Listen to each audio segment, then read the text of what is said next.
Assalamualaikum dan salam sejahtera. Berita Pagi Sarawak edisi Rabu 28 Oktober bersama saya Firdaus Rashidis.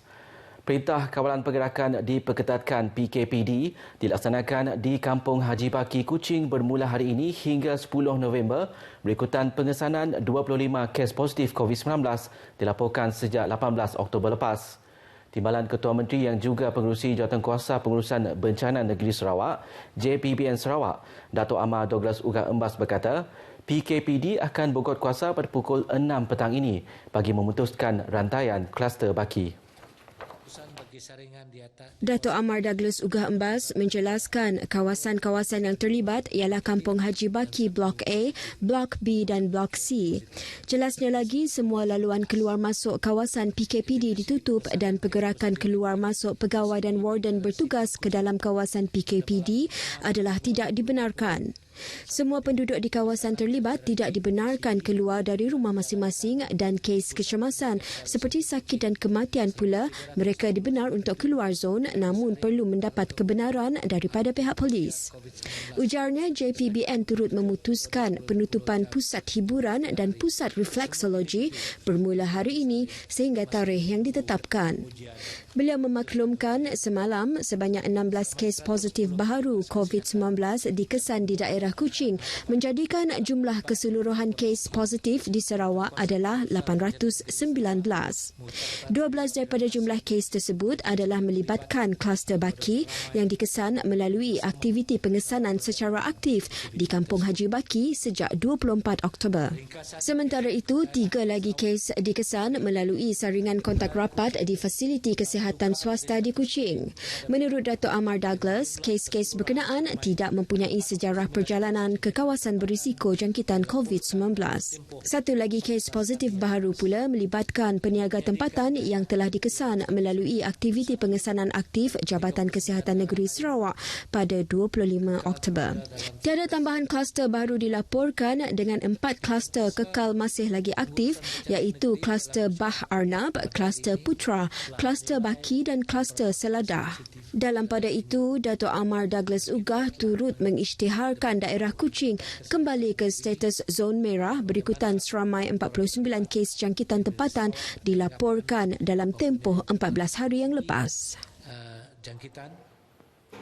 Pendidikan berperanan penting dalam membangunkan kepribadian individu. Sehubungan itu, Ketua Menteri Datuk Patinggi Abang Johari Tun Openg berkata, pendidikan merupakan proses pembelajaran sepanjang hayat dan setiap individu khususnya pelajar perlu sentiasa meningkatkan pengetahuan. Dalam pada itu, Datuk Patinggi Abang Johari Tun Openg berkata, pendidikan juga penting dan berupaya membentuk sebuah generasi bijak pandai pada masa hadapan. Sehubungan itu, para pelajar khasnya perlu dilengkapi dengan pengetahuan sains kerana ia penting sebagai platform untuk memastikan mereka mengikuti arus perubahan semasa. Beliau berkata demikian ketika menyempurnakan Majlis Perasmian Bangunan Baharu TVET Institut Teknologi Riam dan pra-pembukaan bangunan serbaguna Sekolah Menengah Persendirian Jalan Riam serta upacara menandatangani potret bangunan Sekolah Menengah Antarabangsa Riam Hill di Dewan Datuk Lee Tek Fook Sekolah Menengah Persendirian SMP Jalan Riam petang semalam. Turut diadakan penyampaian replika cek daripada Kerajaan Negeri Sarawak berjumlah 2.5 juta ringgit kepada Lembaga Pengurusan Sekolah Menengah Jalan Riam, manakala sebanyak RM30,000 lagi peruntukan daripada Menteri Pengangkutan Sarawak Datuk Lee Kim Shin. Mayat 2 mangsa maut dalam tragedi pelantar minyak musnah di Laut Miri awal pagi semalam diterbangkan ke Miri pada sebelah petang. Pemangku Pengarah Bahagian Carilaman dan Bantuan Bencana Maritim Malaysia, Komander Dr. Suzana Razali Chan berkata, 2 mangsa itu dibawa menggunakan pesawat milik Petronas, tiba di lapangan terbang Miri pada pukul 5.40 petang semalam. Kedua-dua mangsa warga tempatan itu antara 185 orang yang terjun ke dalam laut pagi semalam selepas kapal Dayang Topas dilaporkan merempuh platform pelantar minyak selepas tali sauhnya terputus masa ombak besar menghempas perairan terbabit sekitar pukul 6.50 pagi. Dalam satu kenyataan media yang dikeluarkan semalam, Dr. Suzana turut mendedahkan operasi cari lamat melibatkan sebuah bot dan 2 buah kapal milik Maritim Malaysia, 13 buah kapal milik Petronas dan Shell dan 4 buah pesawat udara daripada Petronas, TUDM, Bomba serta Brunei Shell Petroleum dengan kekuatan 300 orang anggota. Operasi mencari dan menyelamat SAR ditamat pada pukul 8 malam tadi. Kesemua 187 anak kapal telah berjaya dibawa ke JT Sri Mas Pelabuhan Miri. Mangsa yang selamat dibawa ke Poliklinik Miri untuk pemeriksaan lanjut, manakala salah seorang mangsa yang cedera kini ditempatkan di Hospital Miri dan seterusnya akan dibawa ke pusat kuarantin selepas menjalani saringan COVID-19. Jangan jadi Alibaba dengan menjual projek kepada pihak ketiga. Itu amaran kepada kontraktor Bumiputra yang berjaya mendapatkan kontrak kerajaan. Menteri Muda Perdagangan Antarabangsa dan Industri, Terminal Perindustrian dan Pembangunan Usahawan, Datuk Noordin Majais berkata, kerajaan dan agensi berkaitan akan mengambil tindakan terhadap kontraktor yang didapati melakukan perkara itu. Datuk Noordin Majais berkata kontraktor Bumiputra boleh bekerjasama dengan kontraktor lain, termasuk kontraktor bukan Bumiputra, namun tidak boleh menyerahkan sepenuhnya projek yang mereka peroleh. Beliau berkata kontraktor Bumiputra perlu lebih berwibawa dan terlibat secara langsung dan aktif dalam pelaksanaan projek. Mereka juga perlu memastikan projek siap mengikut tempoh dan kualiti yang telah ditetapkan. Datuk Noordin berucap pada perasmian Simposium Usahawan Kontraktor untuk bahagian Sri Aman di Bandar Simanggang. Beliau turut menyampaikan cek pampasan tanah kepada 37 penerima dengan nilai pampasan berjumlah 1.16 juta ringgit. Pampasan tersebut untuk cadangan pembinaan lebuh raya kedua Sarawak iaitu Jalan Sebuyau Lingga dan jalan dari Lingga ke projek Jambatan Batang Lupa 2. Community Resource Centre CRC Batu Niah giat mendekati masyarakat rumah-rumah panjang di kawasan Suai, Batu Niah dan Subis melalui penganjuran program dan aktiviti. Usaha itu juga mendapat kerjasama Jabatan Kerajaan dan agensi berkaitan dalam menyampaikan maklumat berkaitan kepada komuniti rumah panjang. Pengurusi CRC Batu Niah Tuai Rumah Boniface Bada yakin usaha ini penting dalam membantu masyarakat rumah panjang dan perkampungan memahami sesuatu isu seperti keselamatan kebakaran, kesihatan, penyebaran berita palsu dan bahaya dadah yang menjadi ancaman di luar bandar ketika ini. CRC kami itu mengatur pengawal bergulai dengan masyarakat, bergulai dengan rakyat rumah panjang, ngebala komuniti kampung. Sudah diadu, diatur. Berkuasaan DUN 69 kebenar bersih 4 kali. Dia datuk kami ngatur DUN 70 Semalaju keterubah ya tu. Beliau ditemui pemerintah selepas program bersama komuniti yang dinamakan Komuniti Kitai Tanggungjawab Kitai di Rumah Ngadan Anak Muyang Sungai Kurung Suai Niah pada Ahad yang dirasmikan oleh Adun Semalaju Majang Renggi. Antara pengisian program tersebut ialah khidmat nasihat agensi seperti Jabatan Bomba dan Penyelamat, Pejabat Kesihatan, Suruhanjaya Komunikasi dan Multimedia Malaysia serta agensi yang tidak ada kebangsaan turut dilaksanakan.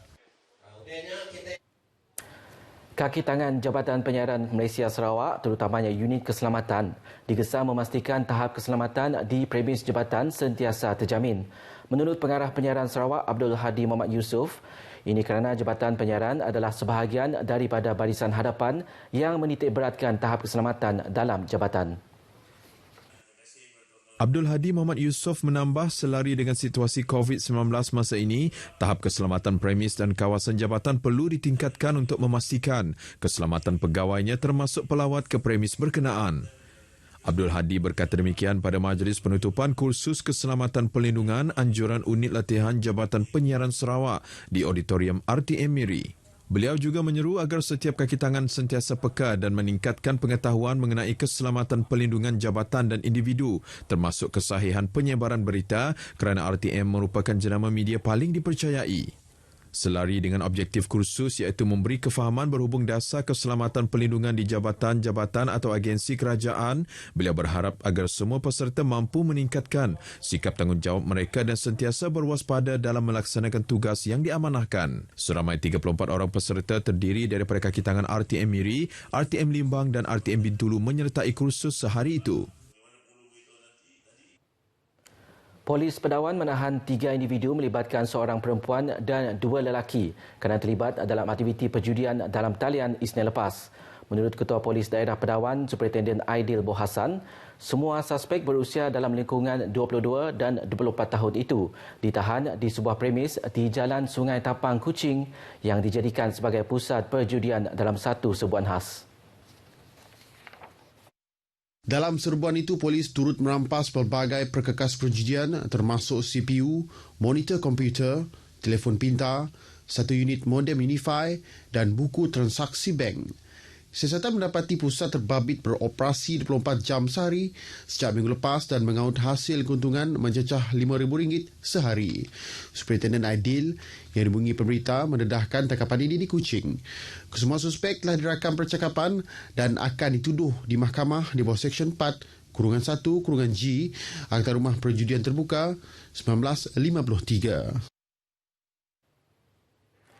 Siaran radio digital Iris milik Lembaga Amanah Kebajikan Masjid Negeri Sarawak LAKMNS kini boleh diikuti dengan memuat turun aplikasi mudah alihnya melalui Play Store atau App Store. Sebelum ini, radio digital Iris telah bersiaran selama 3 bulan menerusi laman sesawang agensi tersebut. Ketua Pegawai Eksekutifnya Datuk Abang Abdul Wahab Abang Julai berkata, idea untuk melancarkan aplikasi itu adalah komitmen agensi tersebut untuk menyampaikan maklumat secara berkesan kepada masyarakat. Bercakap pada majlis pelancaran aplikasi itu di Kuching semalam, beliau berkata, radio digital Iris akan bersiaran setiap Isnin hingga Jumaat bermula pukul 11 pagi hingga 3 petang. Ia berkonsepkan hiburan berbentuk Islamik dan sesuai untuk semua lapisan umur selain menjadi platform untuk mewawarkan maklumat tentang agensi-agensi dan badan bukan kerajaan NGO Islam di Sarawak. Antara segmennya ialah ceramah motivasi, berita semasa dan bacaan Al-Quran. Paparan itu tadi mengakhiri berita pagi Sarawak hari ini. Saya Firdaus Idris, jumpa lagi.